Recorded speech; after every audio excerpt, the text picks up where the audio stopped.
ಇವತ್ತಿನ ಈ ಮಾನವನ ನಗರೀಕರಣ ಹಾಗೂ ಆಧುನೀಕರಣದ ಜೀವನದ ಭರಾಟೆಯ ಮಧ್ಯೆ ನಾವು ತಂದೆ ತಾಯಿಗಳಾದವರು ಮಕ್ಕಳ ಚಾರಿತ್ರ್ಯ ನಿರ್ಮಾಣದ ಕಡೆ ಗಮನ ಹರಿಸುತ್ತಿಲ್ಲವೇನು ಅನ್ನುವಂಥ ಒಂದು ಮಾತು ಎಲ್ಲೆಡೆ ಕೇಳಿ ಬರುತ್ತಿರುವುದನ್ನು ನಾವು ಕಾಣ್ತಾ ಇದ್ದೀವಿ. ಕಾರಣ ಸಮೂಹ ಮಾಧ್ಯಮಗಳ ಪ್ರಭಾವ ಹಾಗೂ ನಮ್ಮ ಕೆಲಸದ ಮಧ್ಯೆ ಮಕ್ಕಳ ಕಡೆ ಗಮನ ಹರಿಸದೇ ಇರತಕ್ಕಂಥದ್ದು ಅನ್ನುವಂಥದ್ದನ್ನು ನಾವು ಕಾಣ್ತಾ ಇದ್ದೀವಿ. ಹಾಗಾದರೆ ಮಕ್ಕಳ ಚಾರಿತ್ರ್ಯ ನಿರ್ಮಾಣ ಎಷ್ಟು ಮಹತ್ವದ್ದು ಅನ್ನೋದನ್ನು ನಾವು ಗಮನಿಸಿದಾಗ ಮೊದಲನೇ ಅಂಶ ನಮ್ಮ ವ್ಯಕ್ತಿತ್ವಕ್ಕೆ ಆಧ್ಯಾತ್ಮಿಕ ಆಯಾಮ ಹೊಂದಿದೆ ಎಂಬುವ ಅರಿವನ್ನು ಮಕ್ಕಳಲ್ಲಿ ಮೂಡಿಸ್ತಕ್ಕಂಥ ಜವಾಬ್ದಾರಿ ನಮ್ಮೆಲ್ಲರ ಮೇಲಿದೆ ಅಂತಕ್ಕಂಥದ್ದು.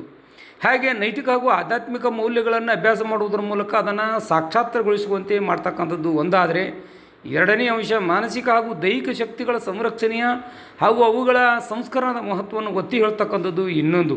ಇದರಿಂದ ಅವರ ಚಾರಿತ್ರ್ಯ ಹಾಗೂ ವ್ಯಕ್ತಿತ್ವ ಚೈತನ್ಯಶೀಲವಾಗುವುದರ ಜೊತೆಗೆ ಜೀವನದ ಸವಾಲುಗಳನ್ನು ಎದುರಿಸಲು ಅಗತ್ಯವಿರುವ ಬುದ್ಧಿಶಕ್ತಿ ಹಾಗೂ ಸ್ಥೈರ್ಯ ಪಡೆಯಲು ಸಾಧ್ಯವಾಗುತ್ತದೆ. ಇನ್ನೊಂದು ಮೂರನೇ ಅಂಶ, ನಮ್ಮ ಆಧ್ಯಾತ್ಮಿಕ ಹಾಗೂ ಸಾಂಸ್ಕೃತಿಕ ಪರಂಪರೆಯನ್ನು ಅರ್ಥ ಮಾಡಿಕೊಳ್ಳಲು ಯುವಕರಿಗೆ ಇವತ್ತು ನಾವು ತರಬೇತಿ ನೀಡಬೇಕಾಗಿದೆ. ಆಗ ಅವರು ಅದನ್ನು ಮತ್ತಷ್ಟು ಶ್ರೀಮಂತಗೊಳಿಸಿ ಮುಂದಿಗೆ ಪೀಳಿಗೆಗೆ ಇದು ಒಪ್ಪಿಸಲು ಸಾಧ್ಯವಾಗುತ್ತದೆ ಅಂತಕ್ಕಂಥದ್ದು. ನಾಲ್ಕನೇ ಅಂಶ, ನಮ್ಮ ಸಾಂಪ್ರದಾಯಿಕ ಮೌಲ್ಯಗಳ ಜೊತೆಯಲ್ಲಿ ಹೊಸ ಸಾಂಸ್ಕೃತಿಕ ಹಾಗೂ ತಾಂತ್ರಿಕ ಮೌಲ್ಯಗಳನ್ನು ಜೊತೆಗೂಡಿಸಿಕೊಂಡು ಅದನ್ನು ಏನು ಮಾಡಬೇಕಾಗಿದೆ, ತೊಗೊಂಡು ಹೋಗಬೇಕಾಗಿದೆ.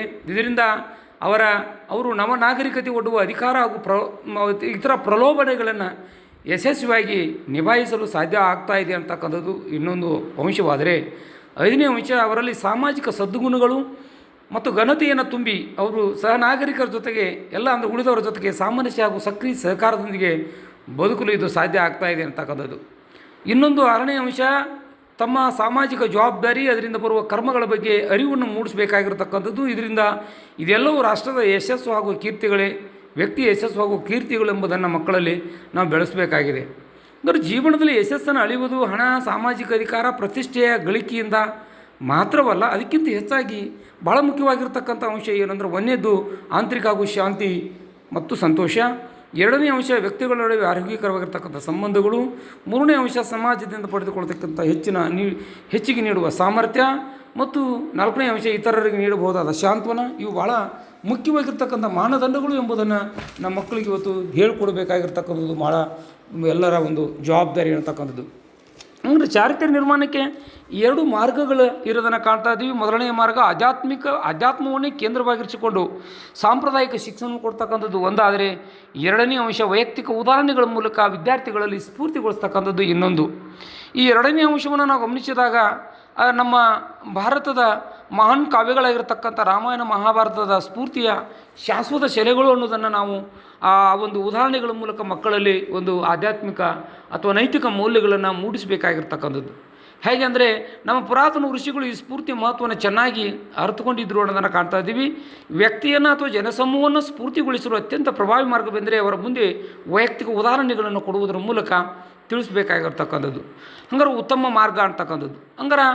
ಹಂಗಾರ ಅಂಥ ವ್ಯಕ್ತಿ ಯಾರಾದರೂ ಇದ್ದಾರೆ ಎಂದು ಆದಿಕವಿ ಮಹರ್ಷಿ ವಾಲ್ಮೀಕಿಯವರು ದೇವರ್ಷಿ ನಾರದರನ್ನು ಕೇಳ್ತಾರೆ.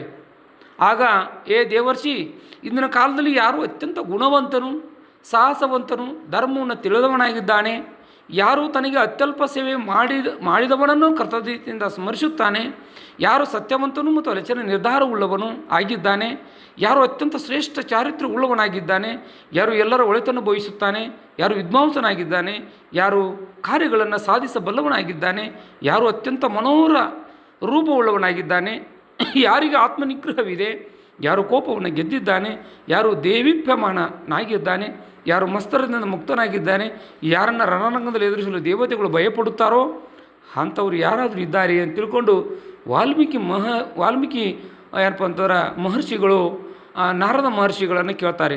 ಆಗ ನಾರದ ಮಹರ್ಷಿಗಳು ಹೇಳ್ತಾರೆ, ಅಯೋಧ್ಯೆ ಶ್ರೀರಾಮಚಂದ್ರನ ಗುರುವರನ್ನ ನೆನಪು ಮಾಡ್ತಾರೆ. ಆಗ ವಾಲ್ಮೀಕಿ ಒಂದು ಆದರ್ಶ ವ್ಯಕ್ತಿತ್ವ ದೊರೀತೈತಿ. ಅವರು ರಾಮಾಯಣ ಅಥವಾ ರಾಮನ ಮಾರ್ಗವನ್ನು ರಚಿಸ್ತಾರೆ. ಶ್ರೀರಾಮನದು ಇಡೀ ಜಗತ್ತೇ ಆದರ್ಶವೆಂದು ಅನುಸರಿಸಬಹುದಾದ ವ್ಯಕ್ತಿತ್ವ. ರಾಮಾಯಣದ ಮಹತ್ವ ಎಷ್ಟಿತ್ತೆಂದರೆ, ಪ್ರಭು ಶ್ರೀರಾಮಚಂದ್ರ, ಅವನ ಧರ್ಮಪತ್ನಿ ಸೀತಾಮಾತೆ, ಅವನ ತಮ್ಮ ಲಕ್ಷ್ಮಣ ಮತ್ತು ಅವನ ಪರಮಭಕ್ತ ಸೇವಕ ಹನುಮಂತ, ಇವರು ಸಾವಿರಾರು ವರ್ಷಗಳಿಂದ ಅಸಂಖ್ಯ ಜನರನ್ನು ಈ ಸನ್ಮಾರ್ಗದಲ್ಲಿ ನಡೆಯುವಂತೆ ಮಾಡಿದ್ದು. ಮಹಾಭಾರತಕ್ಕೆ ಬಂದಾಗ ಪಿತಾಮಹ ಭೀಷ್ಮನ ಪ್ರತಿಜ್ಞೆಗಳು ಮತ್ತು ಮಹಾರಾಜ ಯುಧಿಷ್ಠಿರನ ಪುಣ್ಯಜೀವನ, ಕರ್ಣನ ಸ್ನೇಹ, ಭೀಮನ ಪರಾಕ್ರಮ ಹಾಗೂ ಅಭಿಮನ್ಯುವಿನ ಶೌರ್ಯ ಎಲ್ಲವೂ ನಿರಂತರ ಸ್ಫೂರ್ತಿ ಸೆಲೆಗಳಾಗಿ ಇವತ್ತು ನಮ್ಮ ನೆಲದಲ್ಲಿ ಹಾಸುವಕ್ಕಾಗಿವೆ. ಈ ಎರಡೂ ಮಹಾಕಾವ್ಯಗಳ ಸ್ಫೂರ್ತಿಯ ಶಕ್ತಿಗೆ ಕೆಲವು ವರ್ಷಗಳ ಹಿಂದೆ ಮತ್ತೊಂದು ಸಾಕ್ಷಿಯನ್ನು ನಾವು ಕಾಣ್ತಾ ಇದ್ವಿ. ದೂರದರ್ಶನದಲ್ಲಿ ಇವೆರಡೂ ಧಾರಾವಾಹಿಗಳು ಅಭೂತಪೂರ್ವ ಯಶಸ್ಸನ್ನು ಕಂಡು ಅನಾಮಧೇಯರಾಗಿರ್ತಕ್ಕಂಥ ವ್ಯಕ್ತಿಗಳು ಇವತ್ತು ರಾಷ್ಟ್ರಮಟ್ಟದಲ್ಲಿ ಪ್ರಖ್ಯಾತಿಯನ್ನು ಹೊಂದುವ ಮೂಲಕ ಕೊನೆಗೆ ಲೋಕಸಭೆಯನ್ನು ಸೇರಿಸಿ MP ಗಳಾಗಿರ್ತಕ್ಕಂಥದ್ದು. ಇಲ್ಲಿ ನಾವು ಗಮನಿಸಬೇಕಾಗಿರೋದು ಪಾಲಕರೇ, ಭಾಳ ಮುಖ್ಯವಾಗಿರ್ತಕ್ಕಂಥದ್ದು ಏನು ಅಂತಂದರೆ, ಆದರ್ಶರಾಗಿರ್ತಕ್ಕಂಥವರು, ಸ್ಫೂರ್ತಿಯ ಸೆಲೆಯಾಗಿರ್ತಕ್ಕಂಥ ವ್ಯಕ್ತಿಗಳನ್ನು, ಉದಾಹರಣೆಗಳನ್ನು ಕೊಡುವುದರ ಮೂಲಕ ಮಗುವಿಗೆ ಒಂದು ನೈತಿಕ ಮಾರ್ಗವನ್ನು ಕೊಡಬೇಕಾಗಿರ್ತಕ್ಕಂಥದ್ದು ಅಥವಾ ಏನಪ್ಪ ಅಂದ್ರೆ ತೋರಿಸ್ಬೇಕಾಗಿರ್ತಕ್ಕಂಥ ನಮ್ಮೆಲ್ಲರ ಜವಾಬ್ದಾರಿ ಅನ್ನೋದನ್ನು ಇಲ್ಲಿ ನಾವೆಲ್ಲರೂ ಗಮನಿಸಬೇಕು. Thank you.